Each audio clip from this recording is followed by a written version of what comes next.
this is Linda from Remade with Love, and today we're going to do part 2 of creating a spring garden for your home. Last video, we took a regular tin container I got at a really inexpensive store. I don't know if it was Michael's or Home Goods or where it was, and we covered it with zinking solution, antiquing solution, and so it gave this old worn look to it, and then we did a French stencil over the top. So here was the original, and here is the worn, really cute, sweet tub that we're going to be creating a garden in. So come on, we'll show you the second part. How you can create a garden really easily. You can't kill it. I can't kill it. Yeah, so watch. So in setting out to create your garden, you'll need to find your color palette. I wanted a succulent garden, so I chose these earthy colors. I used a variety of felt sheets. These are 8.5 by 11 polyester or acrylic felts, and I think I bought them from Michael's. I chose succulents from both my Cricut machine software and an outside freebie place, and I'll tell you about that in a second. On your Cricut machine software, just look up felt flowers or felt succulents. Under Cricut projects, you can look up peonies or lavender or hydrangeas. They've got the most beautiful patterns to put together for whatever you'd like in your planter. Or if you follow Jennifer Maker, and this is the freebie I was talking about, Jennifer Maker is a great maker online, and it's free to follow her, it's free to use her craft instructions, and she's got great free patterns for flowers and succulents. The same thing goes for her. You can look up felt succulents or felt flowers, or even just flowers, and know that you're going to be cutting them out of felt. And then she's got easy to understand instructions about how to follow through and create what you're looking for.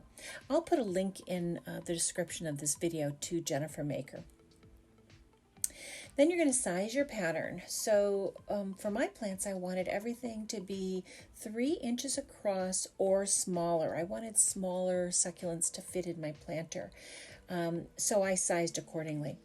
Then you're going to place your felt on the pink fabric Cricut grip and use the cutting wheel to cut your felt.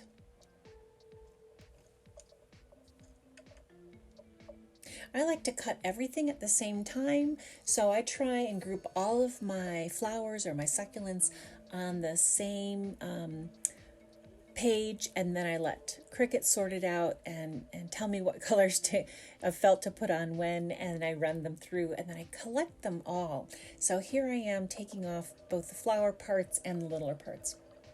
Then you're going to measure the circumference of your radius of your planter, about 1 inch or so from the top. Choose a circle pattern from Cricut and then give it the same radius and cut it out. I like to use brown. For me, that was my soil. You can use green if you're going to put flowers in there or you want it to have a grassy feel.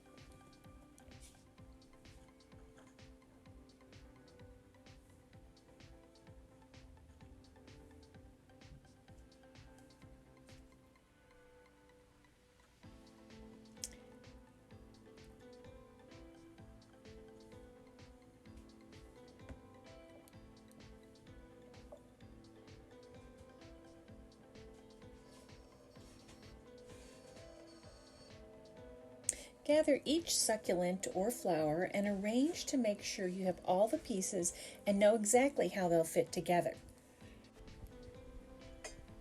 Now you're going to fill the planter with available filler. I used bubble wrap, and you're going to cover it with the felt that you cut out. So bring it up to that line about 1 inch or so below the rim. Fill it with whatever you need. You can even make it, glue it down with a couple of dots of glue if you want. But if not, just sit it on top and you can reuse the planter. When it's time to glue your succulents, I find using the tops of some of my spice lids helpful.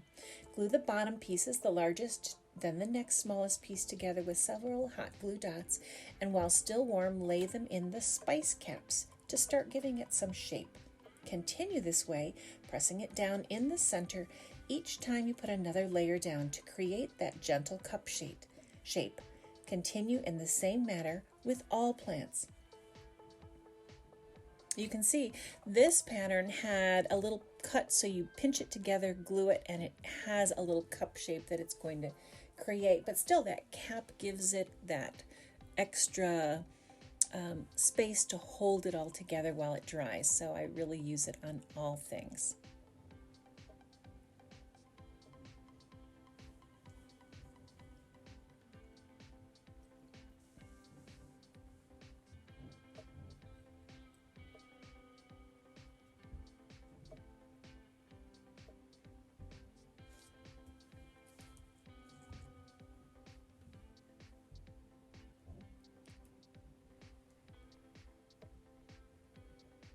Isn't that nice?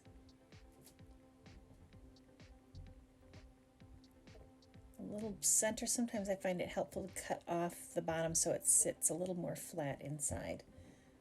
There you go. And I find, here's another tip, I find toothpicks are handy for the tinier pieces that my fingers just have trouble gripping.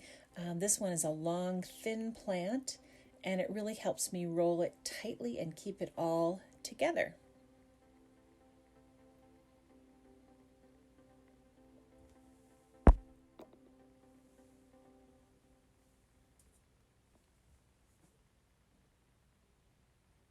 There. Here's another one. This one is a little bit bigger, so I don't have to use the toothpick, although I do start off with it. It's large enough that my fingers can handle it on their own.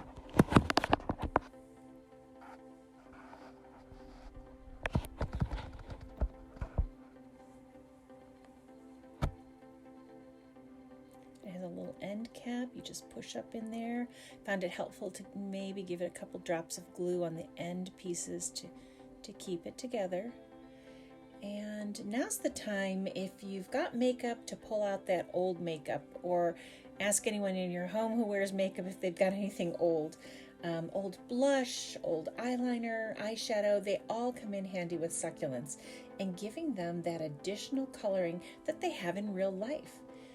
Just dust the edges lightly, and you'll see that they become more lifelike.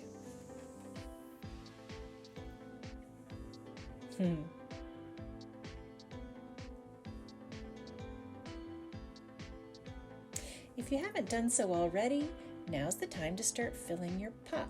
It's fun to play with where these things will sit, what they'll go next to, how your pot will look. Start filling your bucket. You can glue these in, or you can leave them out. Don't forget the vines or a little bit of greenery.